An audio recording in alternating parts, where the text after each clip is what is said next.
the keys are to the glory days at the stick. From who's got it better than us to brick by brick. It's always the 49ers way, from off-season to game day. Yeah, we talk back. It's the 49ers Cutback.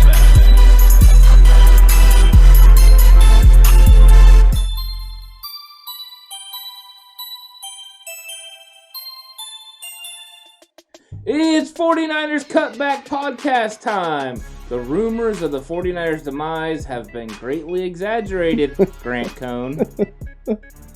He called you out, Grant Cohn. He did. Yeah, Garbage. Hey, The Niners played much better this week. Hey, guys, I got a text from Eric Armstead. It says, suck it, Grant Cohn. My word. Eric, calm down. Sacramento native. Right. From that area. Pleasant Grove, high school. What's up, man? You should That went well. you should come on the podcast. It's fine. Anyway, yeah, definitely greatly over-exaggerated. Completely full of it, if you ask me. The 49ers came out full force tonight. It really did. Yeah, right off the get-go. It was. I actually wrote down the plays because it was one of my favorite drives. Is the very first drive of the game.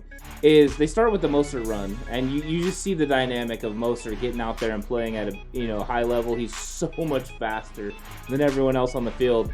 And then you got the Debo fly sweep / pass. I know they call it a pass. And it looks like he's down, and he just gets up and takes off running 35 yards. Huge play. That was the momentum, I think, that the 49ers needed to get the game going. And then they get Ayuk involved. Swing pass, boom, here we go. And then it's the screen pass to Kittle. And it's, the overall touchdown to Debo going around the outside. Some great blocking. He does the dip inside, helps set Kittle's block. He gets outside, has enough speed to get to the edge. Set the tone right from the beginning. That drive was fantastic. Kyle Shanahan's been taking heat for his play calling. It was a excellent called drive and a big way to start the Sunday Night Football game. Yeah, right off the start right there, the way the line was coming off the ball and blocking, they just looked like a totally different football team. They almost looked reminiscent of last year's team, the way the line was controlling the line of scrimmage from the very beginning. And then after you trade a couple stops back and forth, the 49ers get the ball back, and on 4th and 2, Kyle decides to go for it, and Jimmy rewards him with a strike, perfectly thrown ball on a slant. George Kittle takes it 44 yards to the house. The Niners are up 14-0. Everyone's going crazy.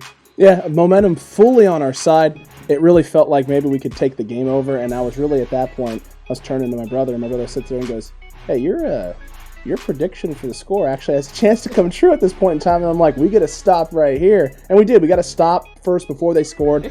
We get the ball back, and I'm like, this is the drive right here. We can really seal it and put the nail in the coffin. And then the Rams come right down and just put one in the end zone. Now, it was a great thrown ball there at the end. That touchdown pass from Jared Goff was perfectly thrown in the right spot. Woods goes up, makes a play.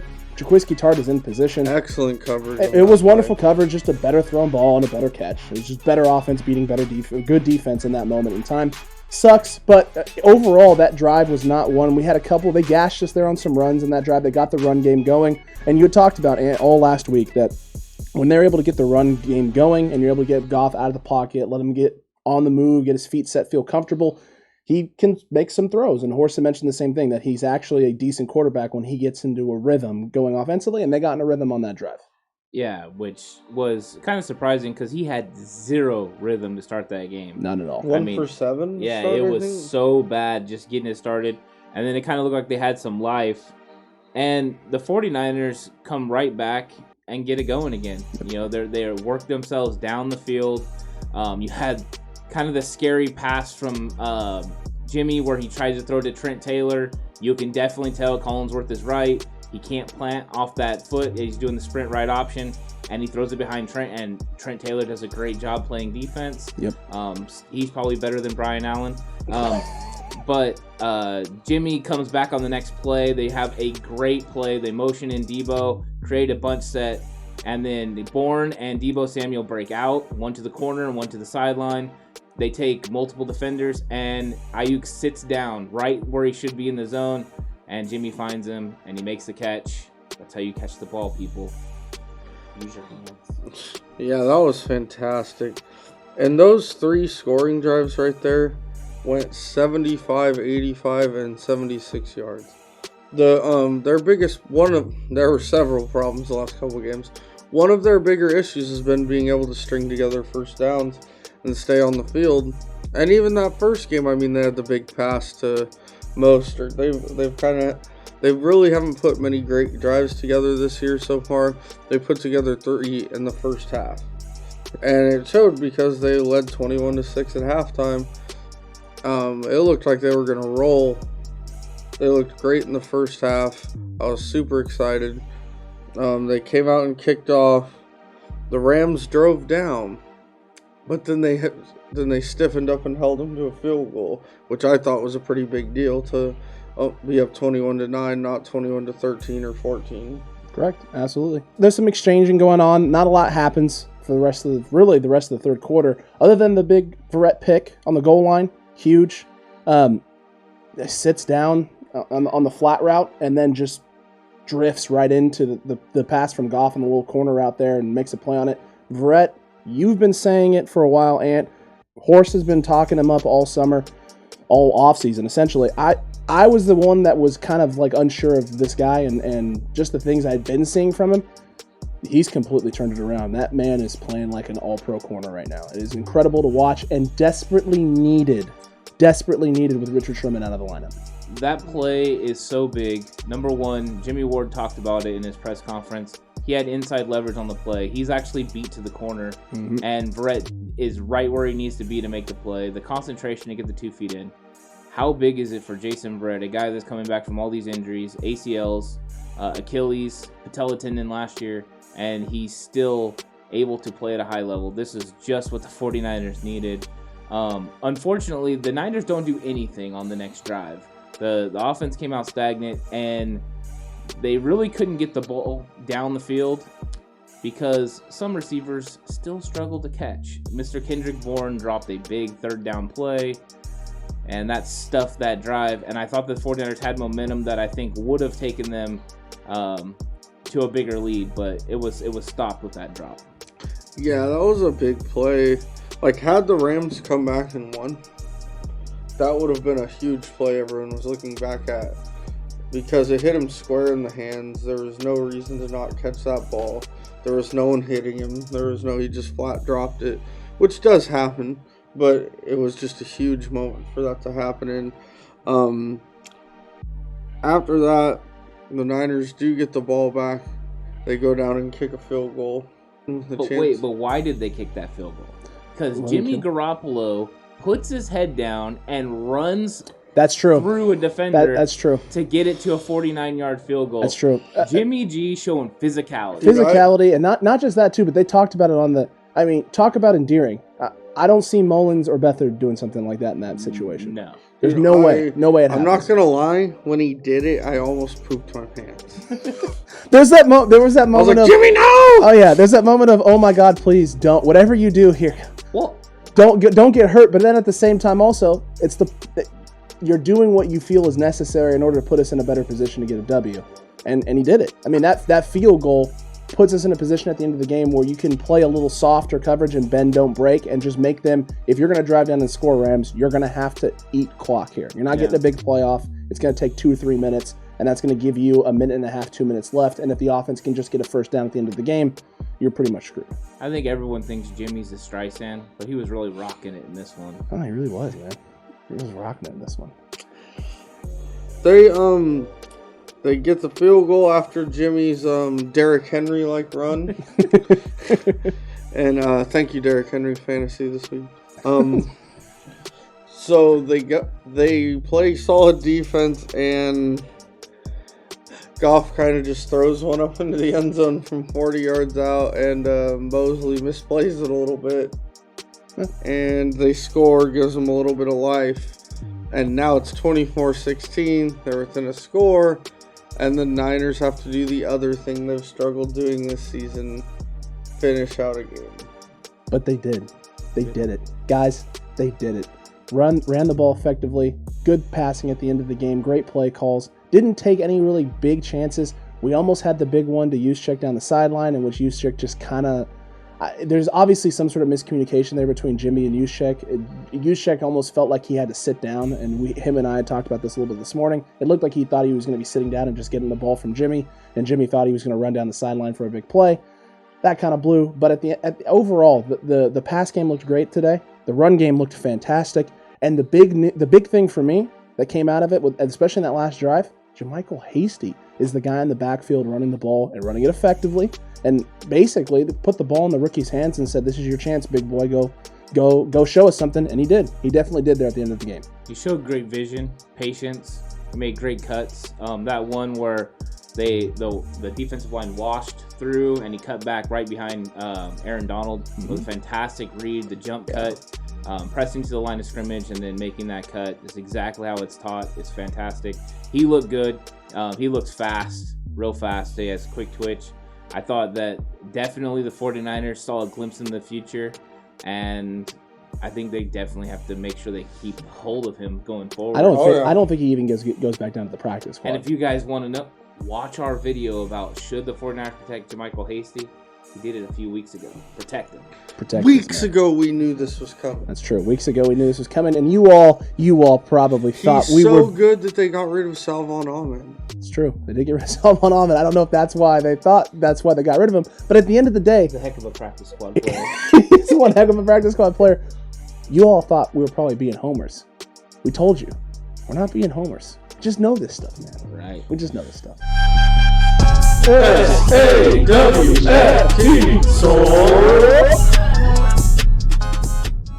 And the soft player, or in this case, ref of the week, is that stupid reffing group. They sucked. They were terrible. The McKinnon play where they said he fumbled was absolutely ridiculous. I cannot believe that these guys are NFL refs. I mean, come on. Their scabs better than these guys, Horst. Yeah, it was awful. I mean, it takes Pop Warner refs less of a huddle to tell you who jumped off sides. That's right. I mean, it was terrible. That happened twice, too. The one was ridiculously long, like 2 minutes, where Chris Collinsworth was like, what is going on? How can you guys not figure this out? The first one, or the other one, still was like 30 seconds, though, of them talking. And then they show the video, and it's clear as day. One was on the Niners. It's clear as day on that one that Javon Kinlaw jumped off sides. And on the second one, it's clear as day that I think it was Leonard Floyd from the Rams jumped off sides. No one on the Niners even moved. And the refs over there talking about what they're going to have for dinner after the game. It's true. It's true. And I want to go back to the one that you had brought up with the fumble, because the fumble one was insane, because even if that were the case, it's obvious that McKinnon was giving himself up. They had this rule earlier in the game with Aaron Rodgers, where Aaron Rodgers gave himself up, and therefore it wasn't a touchdown. I mean, this is a rule that's supposed to be known around the league by all of these guys, and it obviously isn't applied evenly or even understood properly. But even if you take that aside, he was touched on the head. Yeah. And they came out of a TV timeout, and they still had it wrong. Yeah. That's insane to me. How you could come out of a TV timeout with all the technology and camera angles they got on the field and miss that he was touched before he went down. It's. By the way, folks, if you don't understand the ruling, the whole not being a fumble, even though no one touched him, there is a rule in there that if you hit the ground and then make no attempt to advance, that it's the same idea as a quarterback sliding. You gave yourself up. So him flipping the ball up after that would not be a fumble anyways, because he gave himself up. Now, what was scaring me was when they said that is not reviewable. Oh, and geez. So if I missed that no part. one would have glanced off his helmet, that would have been a fumble. It's because giving yourself up is not reviewable. Shanahan was losing his mind. Dude, you almost couldn't tell that he was losing his mind because of the mask, and everything. But he was being very animated. Yeah, I think he can thank the COVID and the city of Santa Clara for protecting him from getting fined by the league because they can't read his lips. But he was definitely losing his mind, body language, everything was. And you know what? That ref deserved it. It was terrible. That was really bad. I mean, it was really bad. That falls on the whole crew, though, because someone has to have a viewpoint there to see it, or someone has to watch the big screen up there. It's not like they had fans there to distract them from watching the big screen and seeing him get touched on his head multiple times from multiple different You angles. think one of them's like, don't look at it. Don't look at Don't look at it. We're not supposed to have an opinion. No, we just wait for the NFL to tell us what to do. Oh, gosh. If you enjoyed the Niners' victory over the Rams as much as we did, then come hang out with us. Like, comment, and subscribe, and make sure you hit that notification button to see more of my pretty face. We just lost subscribers. We just did. Oh, my gosh. Oh, my gosh. Social Blade is back. It's back. They have live counts of subscribers again, and we're going downhill fast. And now we got our player comparisons. We're going to talk about some players from each team at each position and talk about how they matched up. Mine is obviously going to be our quarterback play. Jimmy Garoppolo versus Jared Goff, in which Jimmy G definitely comes out of this with a big fat W. He played significantly better than Goff did in terms of completion percentage, yardage, and touchdown passes, and also just decisions in the red zone, seeing as, Jared Goff decided to throw one up for Jason Verrett to go snag. Jimmy just looked good this week. 124.3 QBR. Quarterback rating. His QBR was 90.3. He was making good throws. I know he can't fully plant on that ankle, but he can plant enough now to get throws going in the right direction. They showed a side-by-side comparison of him last season, the Dolphins game, and then tonight, and you could see against the Dolphins how very gingerly he was pushing that ankle down on the turf and really just didn't want it to be on the ground in any way whatsoever, shape, or form. We all said as much last week during the recap show that it just looked like Jimmy's not 100% healthy yet. He's not 100%, but he's good enough now that he can go out there and make the throws that he needs to make for us to have success. My key comparison is going to be Kyle Shanahan versus McVay. Obviously, NBC was pushing this really big. It was the mastermind versus the guru and all the things that they had to say. I thought overall, though, that Kyle Shanahan definitely came out with a win on this. The way he schemed the game to get the ball out of Jimmy's hands fast, they spread the Rams defense horizontally, and he made lots of plays for his team. He got guys wide open, and it was very nice to see. I thought that Kyle Shanahan really quieted all the naysayers. If you have something bad to say about this game plan, it just means you're being a hater at this point. I think a lot of guys are still talking about the fact they don't push it downfield, but they did. They took a couple of shots deep to Brandon Ayuk, and they had some other deep passes that were maybe dropped. But I thought overall the game plan was superb. Get the ball in the hand of the playmakers, let them make plays. I thought McVay came out and they really didn't do what they've done to be successful against the 49ers in the past. They didn't roll the pocket. They didn't move it. And I think that the 49ers were prepared for that. That's why I seen Greenlaw come off the edge early. I seen Alshire come off the edge late as far as the bootlegs, to stop the bootlegs. So good job by the 49ers overall. Kyle Shanahan, big dub against Mr. McVay. Now, my player comparison for the week is Rams receiver Cooper Kupp and the football. Because Cooper Kupp had the opportunity to make a couple big plays and forgot how to catch the football. He had the one down the middle, down the seam, a deep ball. Either Goff threw it to the wrong side or he turned to the wrong side. Now, to me, that's on the receiver to make that adjustment on a ball in flight and make the play. He dropped it. No points for them. Then he had the other one when he was running the out route towards the sideline in the end zone. He had gotten a little bit out in front of Mosley. Goff put it out there. He was concentrating on keeping his feet in. All it took was a nice shove in the back from Mosley, and he dropped the ball. So 2 plays that Cooper Kupp could have made, he literally dropped the ball on. He did. He literally dropped the ball. And we greatly appreciate it here on the podcast. That's right. We really do. Thanks, Cooper. Appreciate it, man. Good job. And now it's time for those offensive key matchups. And we're going to start with you, buddy. What did you have for yours this week? I had the 49ers passing game against the secondary for the Rams. And I thought overall the 49ers took advantage of the Rams. I thought that they needed coming in to be creative with the game plan. It definitely was creative. They used all kinds of fly sweeps and swing passes to get the defense to go horizontal, and then they took advantage of some of the slants. I had talked about possibly some RPOs, and that was the kind of look that they were getting. They took advantage of these guys. They just went away from wherever Jalen Ramsey was, and the 49ers receivers got it done. Kendrick Bourne had a couple of big catches. You had Debo going for 6 catches for 66 yards. And, they got George Kittle involved. So it was nice to see a big win for the 49ers on this. They definitely showed that Kyle Shanahan knows what he's doing. He can get guys wide open and stick to the game plan. It'll work, guys. Just keep it going. Let's go. My key matchup for this week going in was the 49ers offensive line's ability to block Aaron Donald. I would say that was a definite success. Aaron Donald had 2 tackles, only 1 solo tackle, and a quarterback hit that was late that they didn't call.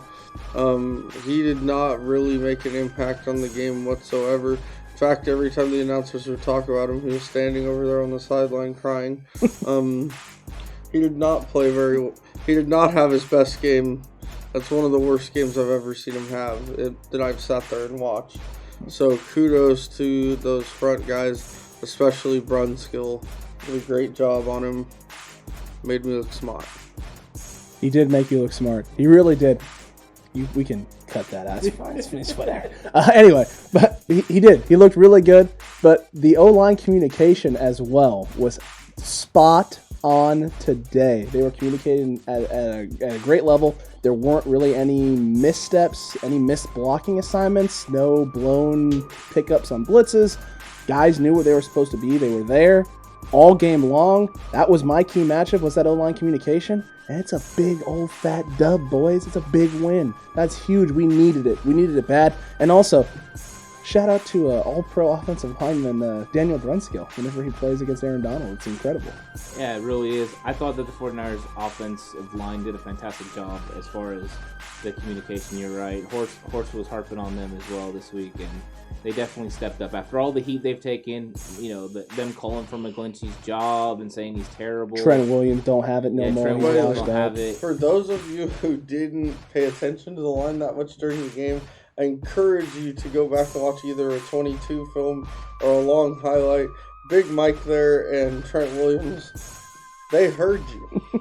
Yeah. They heard you call for their job. They shut everybody up this week. Because Big Mike was putting people on their backs over and over, as was Trent Williams. It's true. Big Mike, like Blindside Big Mike? Or No, the good one. Oh. The one that doesn't attack cab drivers. Oh.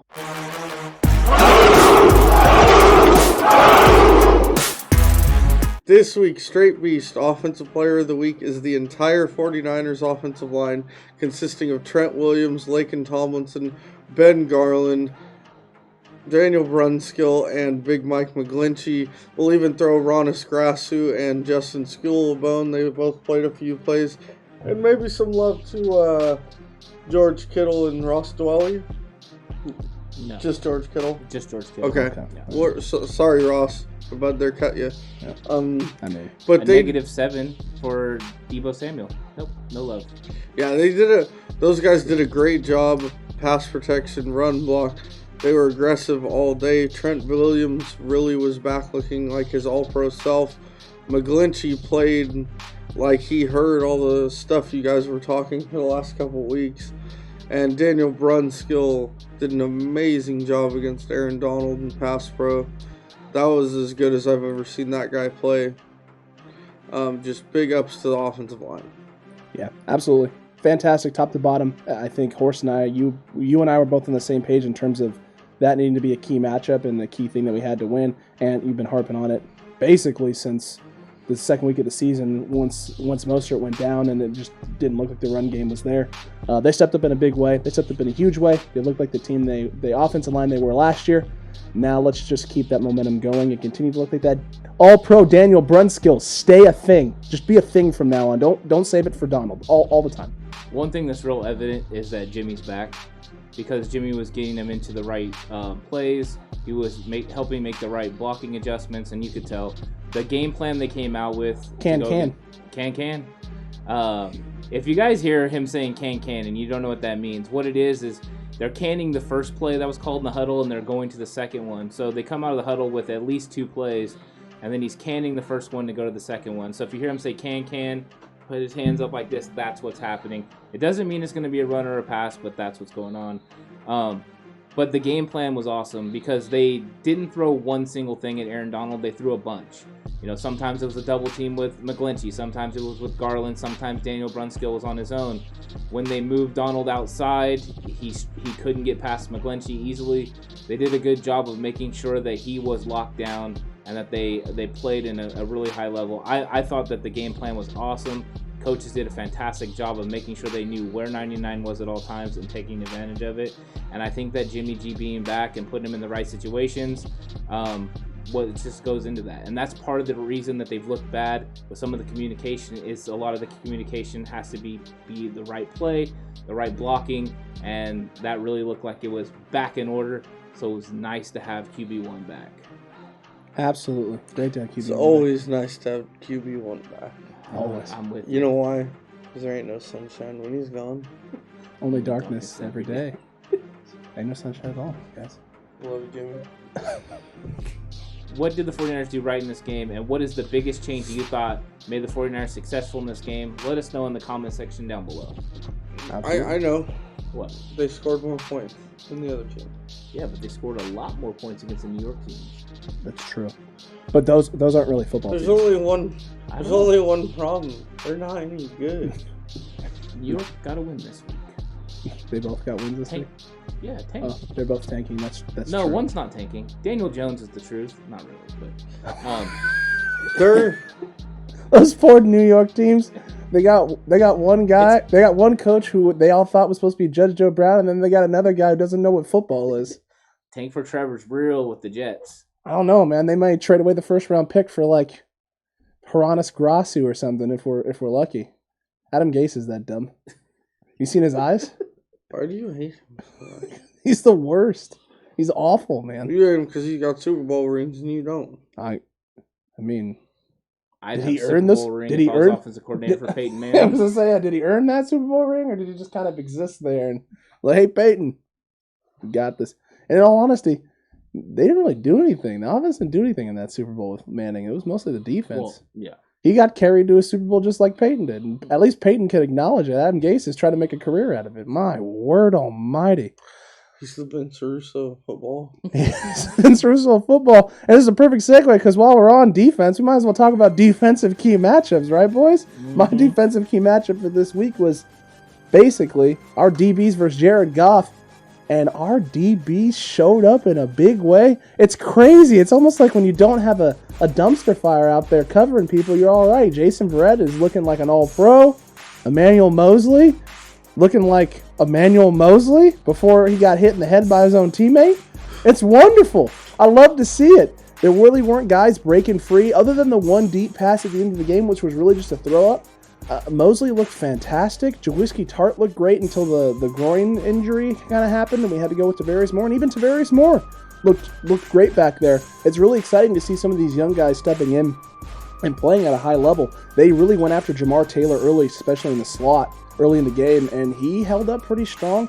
The DB core looks great. I'm excited to see what they look like once we get Richard Sherman By back. the way, Marcel Harris actually made a few plays as well. He had that nice pass breakup along the sideline. Let's not get into Marcel Harris. Oh. I don't want this episode to get negative. Ooh. Sorry, Marcel. We apologize. And what did you have for your key matchup this week? I had the 49ers' entire defense making a concerted effort to stop the Rams' rushing attack. And for the most part, they did fine, but I thought the Rams still were able to execute the run game. They rushed for over 100 yards. Some of that was, some intriguing runs with Robert Woods, and then the nice, scramble by Goff.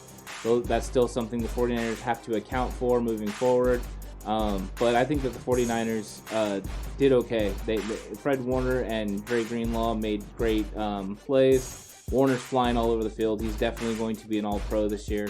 So I think those are the key things that we see moving forward, and that's what they're going to need, because next week they got the all-running quarterback, Mr. Cam Newton. So hopefully the 49ers can continue to bottle this run game up. My defensive key matchup was the 49ers D-ends and D-line keeping Jared Goff in the pocket, and I was hoping they could apply some pressure from the interior. Didn't really happen. Once again, we had Kerry Hyder get a few pressures, maybe Armstead. Deion Jordan got a quarterback hit, according to this guy. And That happened. not much else. Luckily, it felt like McVay kept Jared Goff in the pocket this week. He did. And so I'm going to take a victory. And I would like to say on the Deion Jordan one that the reason that Deion Jordan was able to get the hit was Kinlaw actually had pressure right up the middle, and Goff stepped to the side, and then Deion Jordan. I actually remember that. Oh, that was play now. towards the end of the game. It was a nice play. I remember that play now. I do. Deion Jordan, congratulations. Block field goal. He did. He did. Oh, Yeah. block extra point. Blocked extra point. Apologies. I appreciate that in fantasy, by the way.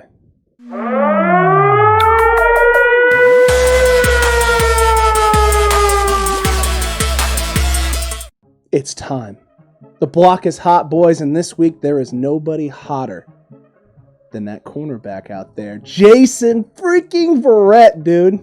Holy cow, this man is playing lights out right now. And how are you feeling about his performance? Very, very, very excited about this.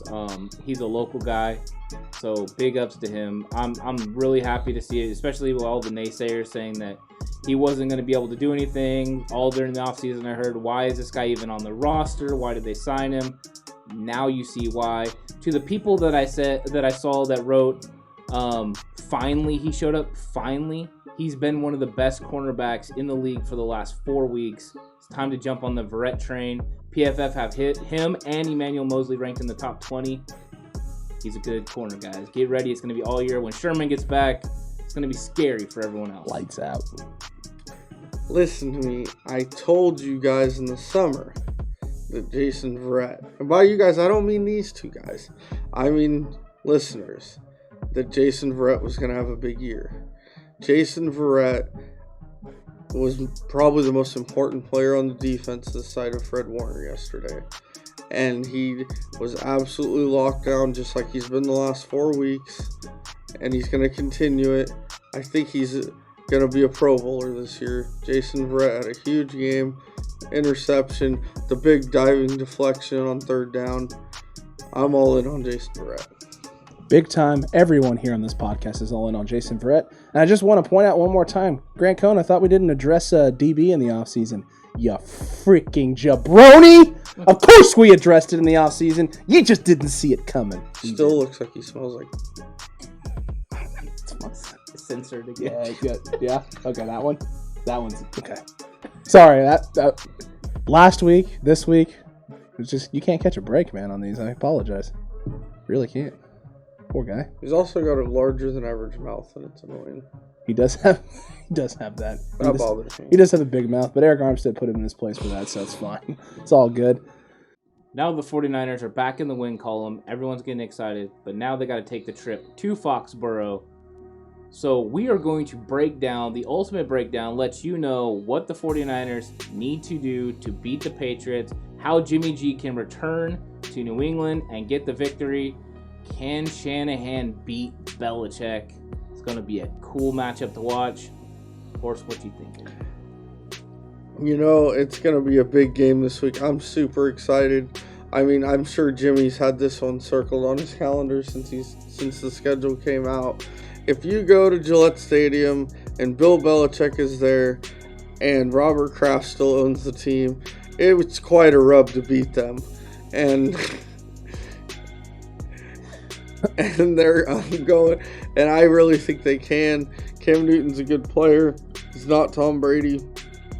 I think the Niners have a big time chance to show the NFL that they're back by, just rubbing it all in the Patriots' faces this week. I'm getting word that stays. My word. That all right. That was very lathered. Oh. Oh my word, man! Y'all are on one today. I love it. Can you give this podcast a happy ending, please? I can do my best. Here we go. Truth of the matter is, we're 3-3 again. We're right back in the driver's seat, at least of controlling our own destiny and not needing to rely on teams to screw one up or drop a game that we don't expect them to drop. It's the perfect opportunity for us to go in and solidify ourselves. This is a big game. As much as it is a big game for Jimmy G, it is just as big of a game this upcoming week for Friday's show, our preview show, for Kyle Shanahan. because the ghosts of giving up that lead still slightly fall on his shoulders, and he's got to feel somewhat responsible for that. And then last year in the Super Bowl, same sort of thing. This is a game for him to exercise some demons and get that monkey off of his back and kind of just solidify himself as one of the most elite coaches, best game planners, schemers offensively in the league against one of the best of all time defensively in Bill Belichick. It's an opportunity to get ourselves not just going on the right track, but confident again and feeling like we're one of the best teams in the league against a really sound defense that still has the Stephon Gilmore out there and the McCourty brothers, as well as Cam Newton, who up until this last week has been playing at an elite level for the Patriots. And I assume not being at practice and dealing with the COVID is probably part of the reason that Cam Newton struggled as much as he did this week. He's not going to be dealing with that. They got a full bore, all practice, all week Cam Newton. We're going to get the Patriots' best shot, and we're going to give you our best as well. That's right. Make sure that you subscribe to the channel. We'd really appreciate it. We're only 6 away from 100, and you can help us get there. Help us get there before Friday's episode. It'd be really big for us. Big time. Big time. Smash that like button, too, while you're down there. Let's try and get this thing up into the 20s this week for likes on the video. We'd really appreciate that as well. It helps the podcast. Horst, you got anything for us to sign us out of here? No, just thanks, guys, for tuning in. Be ready for the big game this week. Make sure you tune in on Friday. Tune in, boys. All right, you know what time it is. Chalk another one up.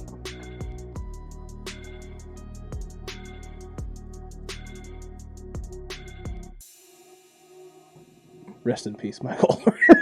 Rest in peace. He's not dead. He just wasn't very good.